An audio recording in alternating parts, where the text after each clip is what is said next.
Hi guys, welcome to the 5th episode of my Sort It With Me series, where I tackle, room by room, things that just need sorting. In today's video, I use the Havster unit in beige from IKEA and tweak it, adapt it, just to make it into what we really need it to be. As with any project, I started with a scribble of what I was after, and I don't think I ended up with something too far from it. I'm so excited for you to see the transformation, see what took place. There was really nothing wrong with what we had before. It just looked a little bit messy in my opinion. If I can hide something behind a door, that's exactly what I like to try and do. So without further ado, let's go right back to the beginning, a couple of months ago when the parcels arrived and the build began. The delivery for the porch stuff has just arrived. I'm so excited. Here it all is in its glory of boxes.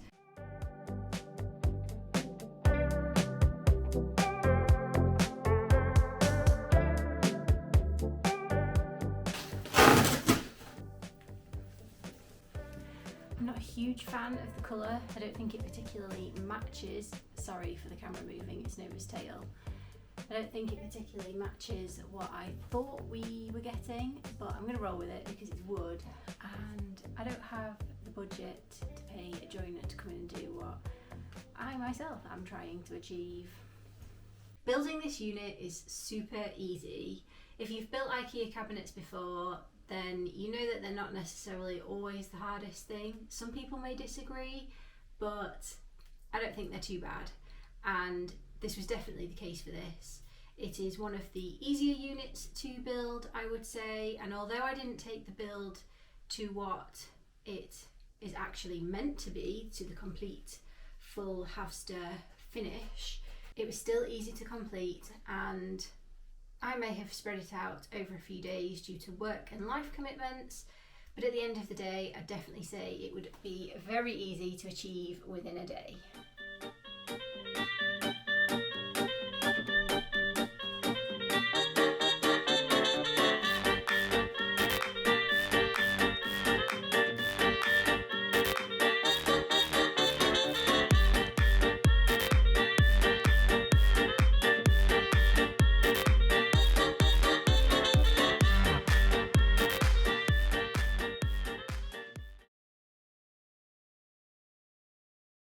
Once the unit was partially put together, as in the base fully built and the top at around 50%, I moved my attention to the porch itself.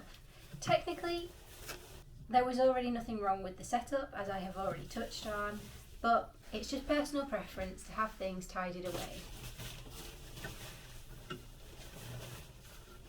The point behind this series is really just to hold myself accountable to keeping things in the place that they should be in. Hence, sort it with me so that you guys are along for the ride. If you've seen any of my other episodes of this series, you will know I am on a mission to sort out our home.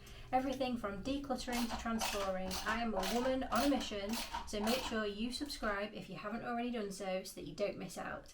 There are plenty more still to come. So, when taking down the previous coat hook, I came across a little problem, and that little problem was the fact that I couldn't get it out of the wall.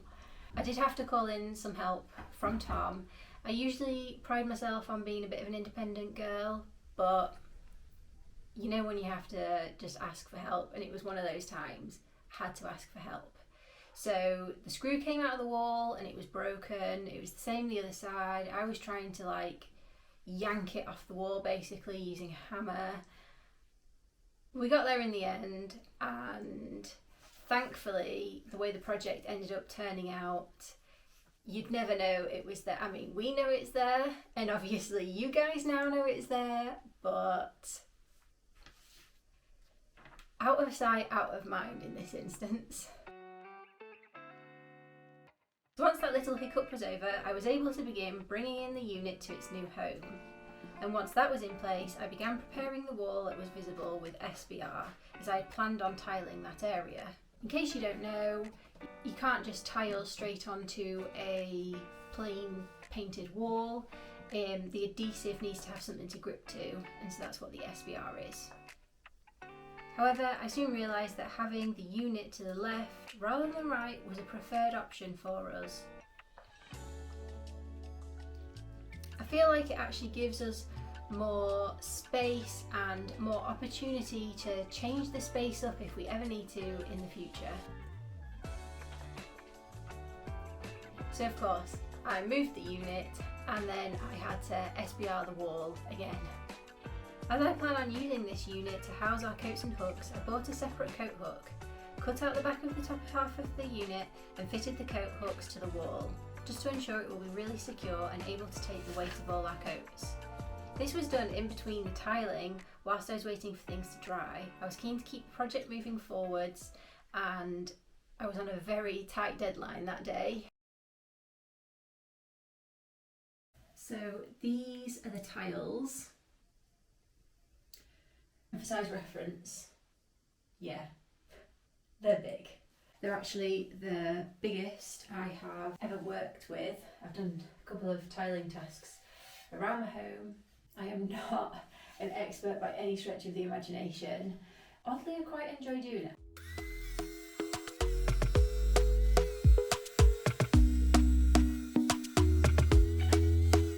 Talk to me nice, talk to me honestly. Look in my eyes, don't let it fall on me. Say you're a good guy, make me believe it. Don't wanna hear it, I wanna see it. See how rewind when we rewind.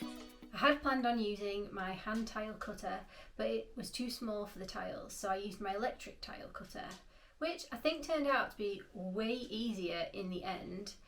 There weren't any really difficult cuts with this project, but they were pretty big tiles, so the electric one did end up making things fractionally easier upon reflection. So we've got this hook, and I myself will not be drilling into the tile, Tom will be doing that. So I've measured it out as much as I measure, proper girl measuring, and marked it out here on the tile as to where I would like the holes. I chose to do a tile section so that our current coats are easily accessible, and it not only looks pretty, but I feel like it adds a little bit of functionality too. So whilst the tile adhesive on that side of the room was drying, I brought my attention to this side of the room, and there was no major plans for such a huge transformation on this side, but there were a few things that I wanted to change and tweak just to make our lives a little bit easier. So now that we have our beautiful girl Nova, a 7-month-old golden retriever, there was just a few little things that I had learnt that we could definitely do with. And so I wanted to make some small changes, add a shelf with some hooks on, a little basket for a few of her bits, some treats so we always have something to hand, and just generally make it a little bit more dog friendly and still be a really nice welcoming space when you first walk into our home. Now back to the other side of the room. The tiles were grouted one evening after work. The lighting was terrible, but I just captured the best footage that I could. Next up was to secure the top to the base of the unit, just to give it some rigidity. I did talk to Tom as to whether I should actually attach it to the wall, and he is usually keen on things like that being done. However, this time we opted to not do that.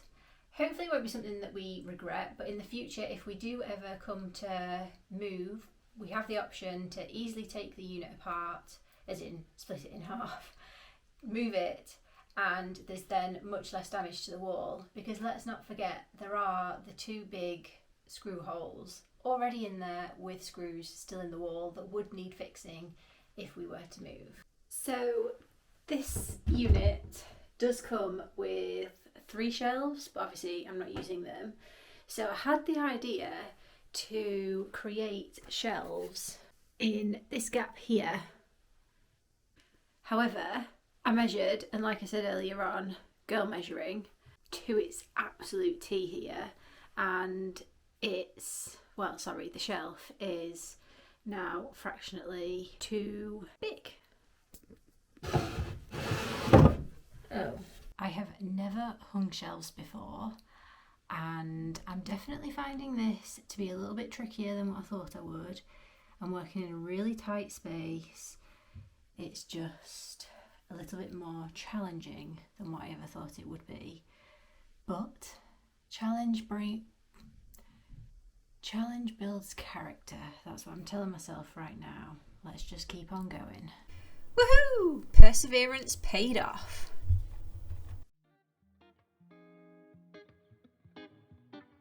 If you've made it this far for watching, thank you so much, and I am so happy and excited to share with you the final reveal of our porch and our IKEA storage unit. This is what the porch is currently looking like. It is so much easier to keep our shoes out of the way. All of our coats have a place. The coats that are left on the outside space are the ones that we use every single day, so we can just grab them. The others are obviously all hidden away. It's the same with our shoes. We have shelves for our pair of shoes that we use most often, whether we want that to be our dog walking shoes or our work shoes. Things are much easier to grab for Nova, and it's just generally a much nicer space. I feel like it's much more part of our home now. If you did enjoy and like this video, it would mean a great deal to me if you could like or comment. Let me know what you think, and I look forward to seeing you in the next one.